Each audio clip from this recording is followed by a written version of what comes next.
Welcome back to the Power of You Summit. I am your host, Phyllis King, and today we get to speak to the wise and wonderful Dr. Susan Allison, who is a transpersonal therapist, and author of over 6 books. Today we're going to talk a lot about the book Empowered Healer and a little bit about her new book coming out, You Don't Have to Die to Go to Heaven. But she's also just a breath of fresh air in every way. Susan, thank you so much for being here today. And I guess if you'd be so kind, speak to the audience a bit about your evolution, pre-therapy and therapist days, and how you came to be this person that you are now with all this incredible body of work. I was a teacher for many years and taught at the high school and university levels, and mainly taught English. But I started teaching a course called peer counseling that I developed myself and then taught to other teachers in other schools in California. And when I started that course, I became more and more interested in psychology. And I noticed that all the books I taught in my English class were psychological in terms of looking at human behavior. And so I was more and more drawn to the field of psychology. And so I got a master's degree and then a PhD. But I was still teaching and doing therapy at some point, and that was a lot to do both. And I had 2, younger children at the time. And so I can remember they're sitting on my lap, as I'm writing papers, frantically writing papers for my various degrees. So, and actually, because you mentioned Empowered Healer, that we're going to talk about that the most, Empowered Healer was actually my PhD thesis. And what happened was the professor and then other people who reviewed it thought I should publish it, that it shouldn't just stay dusty in some archive somewhere, some file drawer. And so I was encouraged to publish it, which I did. But it was something that I'd been working on for a long time in terms of gathering, as you know, gathering sort of your tool bag of skills, and depending on what the person needs, you pull out that tool that you have learned over the years. You have done your own research, your own education around those issues. So you'd already been a practicing therapist, and then you were getting your doctorate and doing the thesis, and so you were compiling information and case studies at that point? Yes. Okay. Yes. Yeah, because in the book, as you know, since you've read it a few times, there are case studies in the book. I've changed the person's first name. Sure. But I do have, several of my clients are in the book. Mm-hmm. About their own issues, their own illnesses and injuries and emotional issues that this method helped with. Yes. Well, let's talk about that for a minute. But I think what I want to say, it makes sense to me now that English was important to you in terms of being a teacher, because I find your book so incredibly easy to read and thoughtful and succinct. And Empowered Healer is a little book, but boy, is it packed full. I mean, every sentence has something of value to take you to the next sentence and the next process. And it doesn't seem like you've missed anything from my point of view. But so you began your thesis. I mean, I guess what was the break open moment when you said, oh, this is a path to healing, or this is how people find a way to heal, and that became your project? I have to say, and I'm for the people listening, I'm sure you've had experiences in your own life like this that are catalysts for moving forward. But my husband, Tom, was diagnosed in 2007 with larynx cancer. So this book was published in 2011, and he passed away in 2013. So this book and then the later nonfiction book, You Don't Have to Die to Go to Heaven, both of them were inspired, prompted by his illness and then subsequent death. So I just wanted people to know that this method is available and it works. But my husband did not want to do alternative medicine. He wanted to do Western medicine. You know, so he had 7 surgeries, and I think two or three bouts of radiation, and he had chemo twice, and then a clinic in Reno, which was totally alternative. He did do alternative medicine there in terms of high dose vitamin C and so on.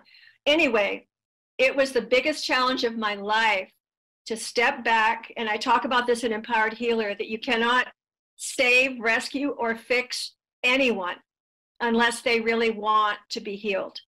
And that's why I wrote this book, Empowered Healer, because you then become the empowered healer of your own body, mind, spirit, your own life. And I could not save him any more than I can save you or anybody else on the planet. All I can do is say, here it is. And, you know, if you truly want to be here, I think that's some of it. Not everyone, you know, still wants to be here, and therefore they're not really engaged in their own healing because they're sort of done. And so anyway, so his illness and death prompted me. He was still alive when I published this book, so I was still hoping that he would embrace some of these techniques, which he did. And if we have time. Yeah, there's one of the stories in the book about that as well. Yeah, that I did one session with him before the tumor board at Stanford. We get there and the oncologist scope his throat and put it up on a screen, and they could, and there were like 5 famous oncologists in the room and residents and, you know, interns that they're teaching. The tumor was gone. It's just the tumor was gone, and the head surgeon was so embarrassed. He was embarrassed. He kept looking closer and trying to find it for the people that he was teaching. It was gone. It's really and it was a miracle. And we had about 10 minutes of joy, and then all these people came in the room, surgeons and people who were in charge of the chemotherapy and the radiologist, and scared my husband, just really frightened him. So that, in other words, his fear made him continue to keep doing the Western medicine. He was sort of convinced by them because they said things like, well, it'll come back, and it's cellular, and you don't try anything else, you need to do blah blah. Anyway, so that was hard for me. I had to really step back and let him have his own journey and his own path. But it wasn't easy. Yeah, I can't even imagine. And I think about most people I know, it just seems like those of us who struggle in our health, we don't know how to trust ourselves anymore. Or we've lost the ability to have confidence in ourselves. And that's part of the tagline in the book, Restoring Confidence. Yeah, and these voices that come into our experience, like these physicians, and I know they mean well. I don't think they're out to cause us harm, but they override our own wisdom, it seems like at times. Is there any way we can, what's the first step in sort of? Well, I think that we have to stop making them gods. Yeah. And I think that what we do is and you're right, we let go of, turn over our own inner wisdom. And anybody who's been pregnant knows this, that a doctor told me, you will not give birth for 2 weeks. And I knew I was going to start labor that night. And I did. So the point is that if we can trust our own bodies, our own minds, our own spirits, and know that we are that we have great intuition and can use that intuition to heal ourselves, then that's the key. Is to have faith in our own ability to know what's going on in our own bodies and our minds and spirits, and not turn over that power. Exactly. And I think we forget how incredible our bodies are, that we don't even have to think to breathe, or for the blood to run through our veins, or for us to grow, or recreate cells, anything. Our body has its own wisdom, and I don't even think we fully grasp the gravity and the totality of that. You're right. You're absolutely right. So maybe we could start with a couple more stories. I know I really love the story about, I mean, I don't love the story of loss per se, but the connection you made with your parents and cysts in your breasts and how that worked. Yeah, I'll just read you the beginning of a poem. I have, as I am writing a new book, and the book is going to be poetry, but then journaling questions, what the poem brings up for you, and then allowing the reader to write their own poem. Mm-hmm. And so I'm very excited about this book because it combines my work as a nonfiction writer with my work as a poet. Nice. But yeah, so if I can find it, yeah, it's right here. But because I did care, the book talks about getting cysts when I experienced loss. And that's what you're talking about, right, Phyllis? Yes. And then how you were able to connect to those cysts and understand their purpose, and then at that point release them. Yeah, so it's somewhere in here, the poem in the book, but basically. Well, and you do put you do an excerpt from the poem, I believe. I do. Yeah, and I remember when I first was reading that, I mean, I was bawling because it could just feel the realness of it, not only the loss of your parent, but the truth that was in that about your experience. And it. I found it. So this is in Empowered Healer, but this is in the beginning of part 1. Okay. I found a lump in my left breast after my father died. Just couldn't let him go. Held him in my tissue in a small, smooth marble near my heart. Now I carry a stone in the same breast. It holds the ending of a marriage, the leaving of 2 children, the losing of my home. Mm-hmm. So it's all about various losses happening to us, and I feel like loss is a huge reason that we become ill. A lot of the people I've worked with have tumors and have various, and I told you before the show, the client who created a tumor in a sense without wanting to, but just did after losing her baby. And she was trying to fill her uterus with something that resembled a child. It was heartbreaking and amazing, but we were able to do the process and it completely disappeared. So we tend to stuff whatever we haven't worked on, we stuff it in our bodies. Mm-hmm. And I find that there's almost always a psychological cause.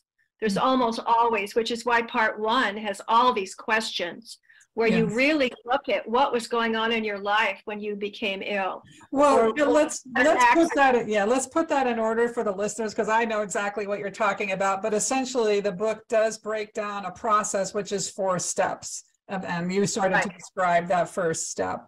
That's right. So the book is in 3 parts, 4 parts, but the 3 parts are the main parts. And first, you have to believe you can heal. So there's part 1 where you have to sort of gain confidence in your own ability as part 1. Mm-hmm. Part 2 is to gain power, and gaining power by seeing what your own spiritual beliefs are, and deciding what those are, and if you can tap into some source that's greater than you are. Mm-hmm. There are ways to meditate in that section, to really to do shamanic journey work, where you're actually asking for guides and spiritual allies to come and to be your spirit healing team. Mm-hmm. And then I also suggest you get an earthly healing team to surround you, whether it's a therapist, it's a doctor, it's a body worker, it's an acupuncturist, you create your own team of only people that love you and support you and want your healing and want your best. You have to weed out anybody that isn't in that category, that is a naysayer or who would bring your spirit down in some way. So that's part 2.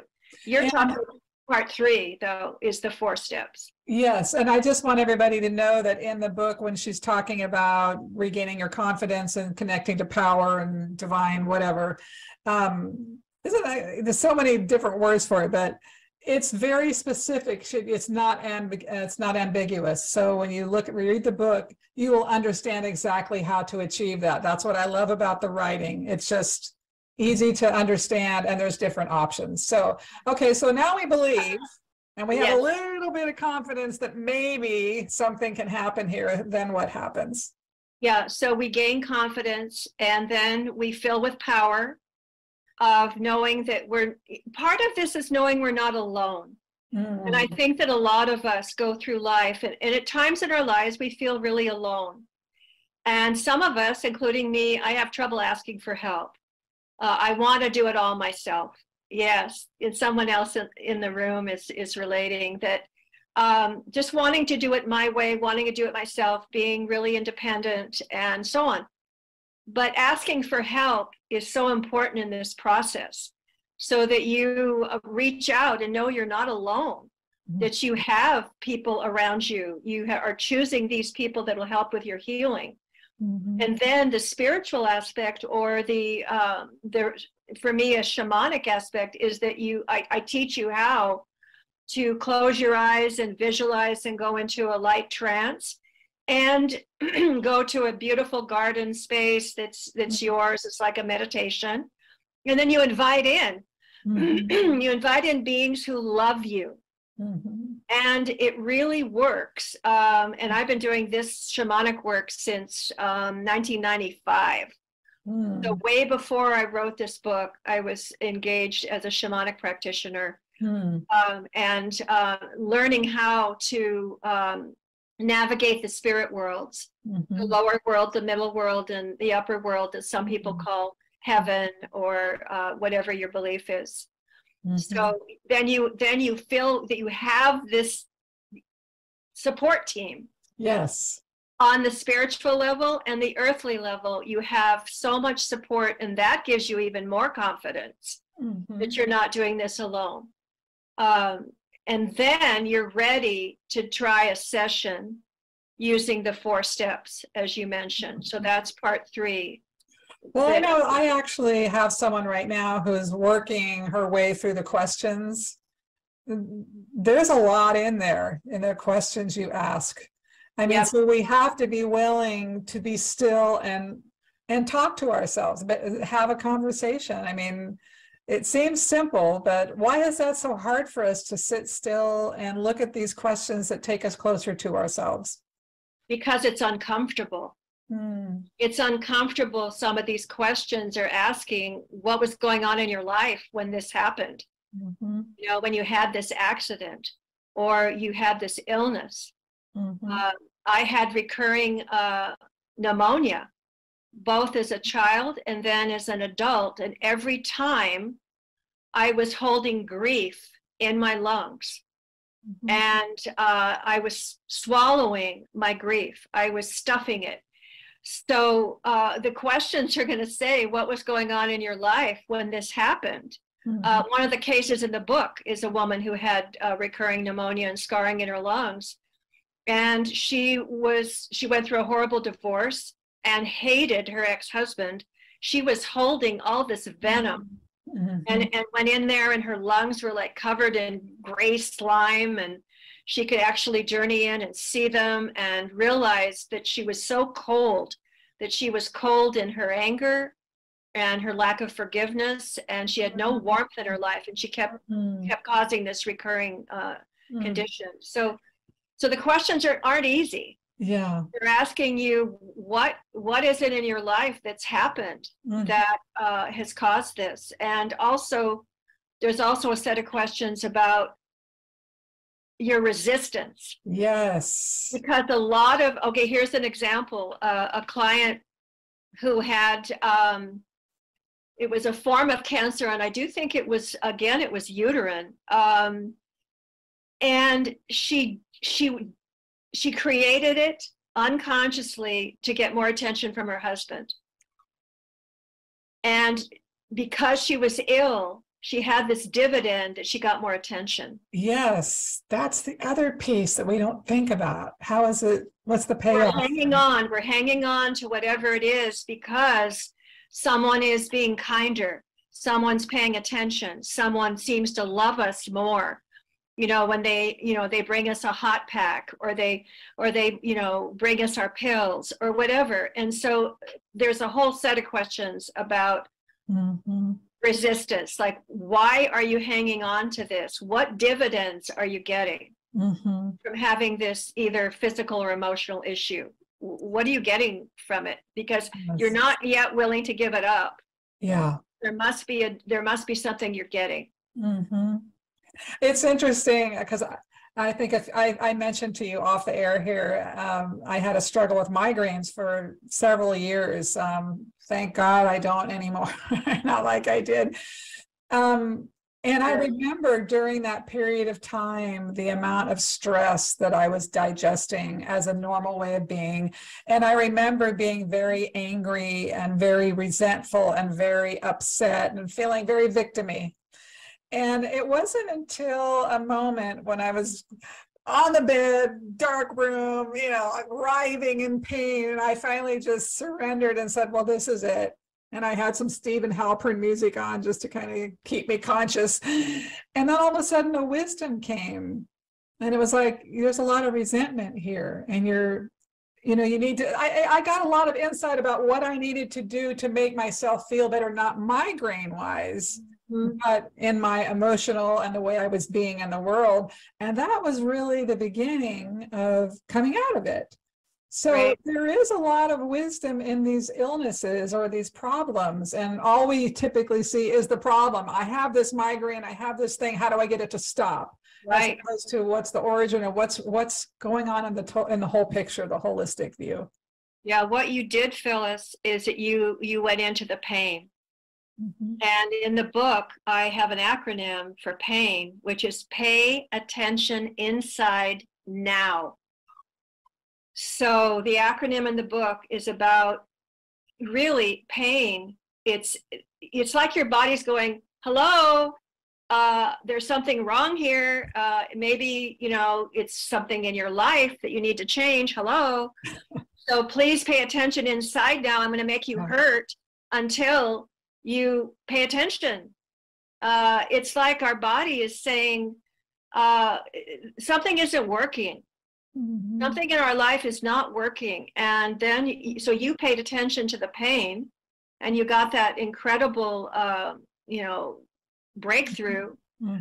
And that's what I find with every single client, every single one who does this process, which is journeying into your body to the side of whatever is bothering you, dialoguing with it, doing an extraction, removing what's there that doesn't belong, and then bringing in light and color energy healing to fill the space where whatever was you extracted was. So, well, and to validate what you were saying on the book, and this is a little woo-woo, but that's all right. We're all on the same woo-woo page here. But during that time too, I think I was probably working with 4 or 5 different practitioners, and they all wanted the best for me. And I was trying, and they're trying, and we're all trying to figure it out. And so, but it does all come together at some point. And if we're compliant with our process, we're going to get some information. We're going to heal. We're going to find our way through. Yeah. And as I said earlier, at first you have to want to. Yes. You must want to do this. And it almost like you did, you had it, hadn't you, by then? When you were lying in that dark room, you had it. So we almost, because most of us are pretty stubborn, is what I find, me included. And yes, very stubborn, which means, and some of us have had childhoods where you put your head down and you just keep going, right? You just, you're taught to suffer. You're taught to just, you can get through this. Power through. Get through it. But the point is, what you did is you had it. And it's like Marianne Williamson, I just love her and her book, Return to Love. She says, when we're in a place like you were, Phyllis, we get down on our knees. And she said, the problem is we get up. So instead of continuing to ask for help, we think we're going to do it all ourselves. And we still remain stubborn and unwilling to change in a way. So you got to a point where you wanted to stop the cycle. Mm-hmm. And at another point in the book that I love, and you can probably speak to this in a general sense as well, I had to let go of different resentments and hatreds I was having toward people I felt were offensive to me. And that forgiveness piece is in the book. We have such a hard time with that.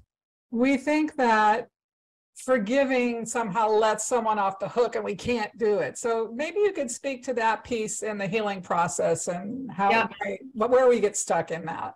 Yes.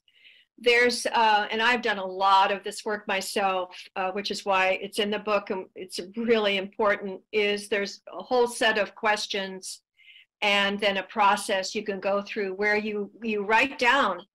It's like a whole life review. All the people that, in a sense, you felt that harmed you.